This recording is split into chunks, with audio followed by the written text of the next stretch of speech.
I asked, and you responded. The adventure with Derby County continues. No points deduction at the start of this season either, so already that is progress on from last year. Let's carry on this adventure.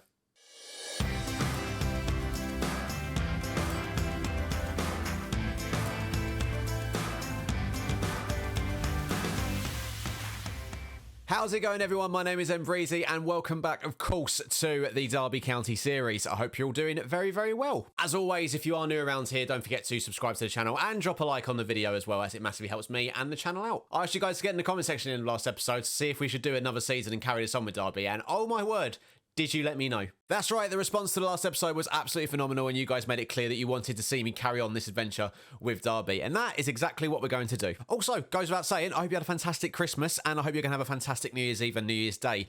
The day you're watching this, I'd have turned 30 yesterday, so, that's sad. But enough about me then, let's talk about this new look Derby County side, and before I introduce you to the new arrivals, let's say goodbye, like I said, to some of those heroes who helped keep us up from relegation last season. What have I done there? As you can see then, just above my head, quite a few people have left the club at the end of their contracts or have just retired from the game altogether, most notably Jermaine Defoe, who obviously got that winning goal in that really vital win, looking back now, against Preston. His only goal for the club, but what a moment to remember. David Marshall, who was our number one goalkeeper for all of last season, has also retired. He is now gone, as has Ravel Morrison, Richard Stearman, and Curtis Davis, the most notable players to have left on a free. Colin Kazim-Richards, as mentioned in the previous episode, has also left to join Durados in Mexico, I believe it was. He's left on a free, but I think we can all agree his impact towards the end of last season was fantastic. But at the age of, 35 now?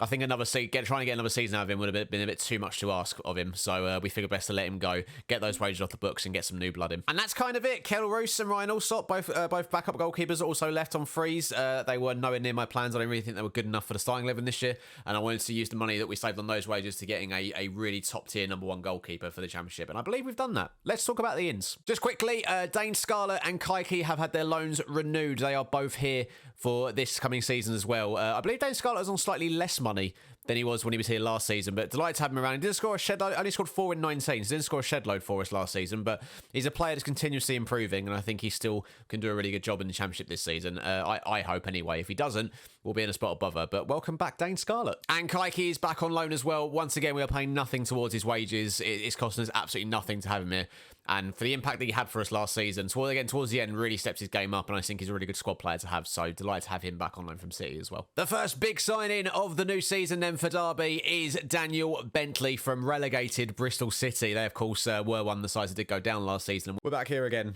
My mistake. Bristol City were, in fact, not relegated last season. I generally thought they were. Apologies, Bristol City fans. We've managed to get him in for just £2.6 million. And it's always a bit of a risk getting a goalkeeper in from a relegated club, some would argue, but I think at this level, he's more than capable. I should also mention as well, before we carry on with the new signings, I don't think I mentioned this in the last episode, or if I did, I left it out the edit by mistake, but we actually had a transfer budget of around £6.5–7 million.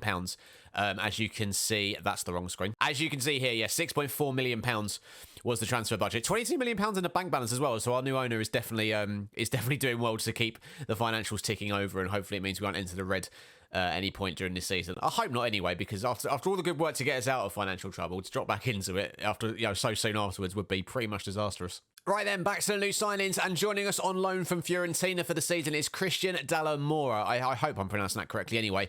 He's a young centre-back, 20 years old. As you can see, pretty handy for this level. 14 heading, 30 marking and tackling, and some really solid mentals and physicals across the board.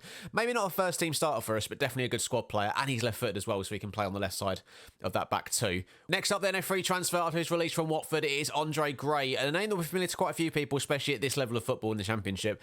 At 31 years old, he's not the best striker we probably could have got. We did put offers in for the likes of Christian Benteke and people like that, but a lot of people who we went for just went to other clubs, and which was very, very annoying. And Andre Gray was quite literally, alongside Dane Scarlett, the best player we could have got. As you can see, he's a very decent player though. Decent work rate, decent aggression, anticipation. Could be a decent pressing forward in this system. Next in then, another squad option available to us is Conor Coventry, who was signed from West Ham for £11,500. Again, he's not the greatest midfielder in the squad, but as like a third, fourth choice central midfield option, he can play in the cup games, and if we have, again, just a lot of congestion, he can step in and do a decent job when required. He's currently got a 2-match ban.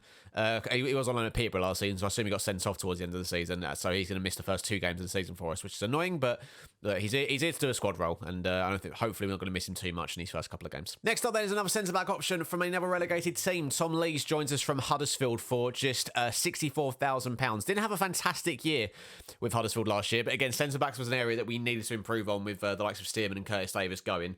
We needed to get a lot of centre-back cover in, and again, this as you can tell, this is probably someone who's not going to play week in, week out for us. He's more of a third, fourth choice centre-back, and again, at 31, brings plenty of experience, and he's got some decent attributes as well. So for someone who's not going to play every single week, for someone who can just sort of step in and do a job when required, I think Tom Lees is the perfect type of player, and for the price we got him at as well, can't really complain too much with that. Right, the final two then are the two most expensive signings that we made in the window. First up, a lot of you will know about this guy, Lewis Ferguson from Aberdeen. We've got him for about £3.7 million. I think we're paying quite a lot of that over instalments, but you can tell he can do the box-to-box role, he can do the ball-winning midfielder role. I think I'm going to play him as a box-to-box in this team, maybe. I can't actually remember. I'll have to look at the tactics screen before we get into the first game of the episode today. Last but certainly not least then is Tom Mcintyre from Reading. I think we've got ourselves a really good centre-back here. Perfect age as well, just 23 years of age. Great heading attributes. Marking could be a little bit better admittedly, but the tackling is really good, and I think some of his mentals, bar his decision-making, are really strong as well. And physically, I like the look of him, just fairly solid and fairly well-rounded. And again, 23 is a really good age. He's still got a little bit of room to grow there, as you can see by his potential ability. I think with the players that wanted to join and the ones that we were able to get, this is definitely the best we could have done, I think, with the money that we had to spend as well. So I think the squad is in a much better state compared to last season. And we are going to go into it with that 4-4-2. Lawrence and Joswiak obviously still here. Tom Lawrence, a big part of this team. With Max Bird and Lewis Ferguson in the middle now. Graham Shinney is still here because he's getting on a little bit, and I think his performances toward in the last season weren't fantastic. I think as a squad option for us, that ball in midfielder cover for Max Bird. I think he's a really good, again, just gives us a lot of good cover and a lot of good depth in the central midfield. Should say as well, we are in talks with a couple of other players. Josh Martin as a winger option, because we haven't really got a lot of cover in that area. We're in talks to get him on loan from Norwich. As you can see, he's not going to be someone who's going to start week in, week out for me. But again, I think just bolstering the squad with the amount of games we're going to have this season is really important. I think we've got our settled first 11, and you can tell Joswiak and Lawrence are definitely our two best wingers. Getting someone like Josh Martin in just to play the odd game here and there if there's injuries or suspensions or just fitness issues, I think he can come in for the odd game here and there throughout the season and do a decent enough job for him. So hopefully that one comes off. We're also lacking a little bit in striker depth. I am in talks with Troy Parrott to try and get him to join Dane Scarlett, but this will be a permanent deal. I can't remember the bid we've got on him. It's about 1.5 million quid, but we're paying 500k up front if it comes off. But after bidding for him and putting in the contract offer, Southampton have come in, and he's got a lot of interest from a lot of other clubs who would, let's be perfectly honest, he would definitely choose over us. So hopefully what we've offered him is more, is more appealing to him than what Southampton offer him. But I'll be honest with you, I am not holding out too much hope. But you've seen how the team's going to line up. I think this team is good enough to be able to be competitive against Swansea's day, and we're going to learn a lot about these new players, and we're going to have to tweak some things tactically to fit some of them in. But I think we've got a better team than we had last season, and that team did. Again, with all things considered, I think that team did pretty well last year. So fingers crossed we can do slightly better this season. I think our expectations going into this season in terms of what the board expect from me and what I told the players is basically fight bravely against relegation. So I think the board are expecting us to be in a relegation battle. But like I said, for me, mid-table is definitely what I want to be aiming for. If we can get maybe like if there's a chance we can sneak into the playoffs at the end of the season, that'd be great. But I don't think we should set our expectations too high, to be honest. I think we are going to be in for a difficult season as right on cue, Ryan Bennett has scored on his Swansea debut. It's 1-0 to them. 12 minutes gone. It's not the best defending I've ever seen, I'll be completely honest. It's just a free kick from deep that we've just not really dealt with. It's just whipped in. Is that Kevin Long as well? I believe it is. A player we tried to sign in the summer has set up a goal for Ryan Bennett to give Swansea the lead. Unbloody believable. Probably should mention as well the teams that got relegated from the Premier League last season were Burnley, Wolves, and Norwich. So the fact Wolves are in this division with us, so I don't think they've sold Raul Jimenez. I could be wrong on that. But yeah, it's going to be a much tougher division this year, probably than it was last season, to be honest. But I'm not looking forward to those games. As for the first time today, we're actually seeing Derby with a little bit of possession. Here's Andre Gray, who does well to beat his man there. He's got an option outright with Joswiak. It's a great ball to find him. Love that work from Andre Gray on his debut. As Joswiak fires the ball in, and there is Dane Scarlett on his, I say almost said debut there. It's not, of course, but he's back with us this season. Lovely play from Joswiak after some really good work from Andre Gray. And Dane Scarlett inside the 6-yard box, tapping in to give Derby County back on level terms. And justifying my decision to get him back for a full season, Dane Scarlett. It's a really, really good finish. Great work from Joswiak as well. Love everything about that goal. And so we are in injury time in the first half now as Joswiak sends the ball in. Max Bird's at the back post. Keeper spills it. We're not there. Andre Gray was sniffing around as we're getting a bit of goal line tech here from an angle where you can't even really see if it's gone over the line or not. So that's helpful. I don't know why they do this. I suppose it was a couple of FMs ago. They actually used to zoom in on whether the ball crossed the line or not, and then they just got rid of it for seemingly no reason at all. Okay, we are nearly an hour in. Not seeing this is the first highlight of the second half. It's a pumped forward by David Bentley, or is that Daniel Bentley? Sorry, yes, David Bentley was the former midfielder for Tottenham and Blackburn. You moron. Daniel Bentley launches it forward. It ends up straight in the arms of the Swansea goalkeeper, who goes long. But this time, McIntyre's there to win it. And now, here is Andre Gray out to Joswiak. We've seen those two link up already, and it's resulted in a goal. Can that happen again, as Byrne just about keeps it in after a bit of poor control there from him?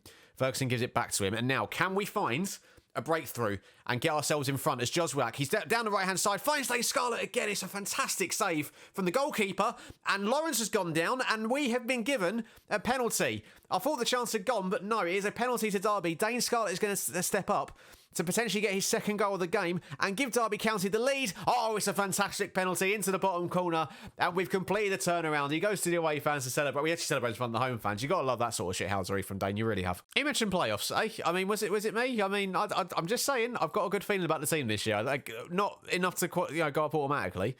I still think mid-table is our absolute limit this season, but we're playing well. Keep playing like this. Who knows where we can end up this season? But they are just lumping it long, and it comes back to us every single time. As Scarlett's in, he could be in for a hat-trick here. Dane Scarlett. Oh, that could have wrapped up the game for us. He was clean through. And you hate to say it, he's bottled that a little bit. We are into the final few minutes of the game then. It's a highlight for Derby, a throw-in deep inside Swansea's half. We've started to crank up the time wasting now to try and see the game out as we find Lewis Ferguson. He's got acres to shoot, and he does take the shot, and find the top corner. It's a debut goal for Lewis Ferguson, justifying the £3.7 million fee that we paid to get him from Aberdeen. And what a start to his Derby County career. It's a lovely bit of work down the left-hand side. Buchanan, that ball there to see him in all that space was fantastic. And he had plenty of time just to pick his spot, find the top corner. And I think, ladies and gentlemen, Derby County are going to start the new season with a win. Come on. We do indeed then. It finishes 3-1 to Derby. Away at Swansea City, which on paper was probably a bit of a difficult fixture for us, but we've made light work of them there, and I think Lewis Ferguson, as you can see, Dane Scarlett actually picks up man of the match, but Ferguson close behind him, and great to see McIntyre and Dunkley getting such good ratings as their first game in that new partnership together. Is just lovely to see. What a start to the season for us, viewers. What a way then to kickstart the new season. A fantastic 3-1 win away at Swansea City, and great to see Dane Scarlett again amongst the goals early on as well. Again, I think he's someone who's going to improve a lot this season with way more game time, and now he's off that sort of start of his season. Hopefully that confidence can seep into his development, and by the end of this year, he'll be an absolute goal machine. So, viewers, I think that is going to bring everything to a close. I think for the next episode, we are going to be coming back for the games away at Birmingham City and at home for that massive one against Nottingham Forest. Hopefully we can carry on our good starts to the season we've had here. Obviously, any signings that happen between now and the end of the deadline, I will, of course, update you on at the start of the next episode as well. But until then, thank you very much as always for watching. The support on the series so far has been absolutely fantastic. It means the world to me that you guys are enjoying this as much as I am. Don't forget, if you haven't already, do please drop a like on the video and subscribe if you are new around here as well. Get in the comment section as well. Let me know. Rate my transfer window out of 10. How do you reckon we've done in the summer so far? And I will see you next week for a brand new episode of Derby County. Until then, like I said, Merry Christmas and have a fantastic New Year's as well. Until the next one, see you later. God, we're good. Honestly. Fight bravely against relegation. Playoffs. We're coming for you. I tell you.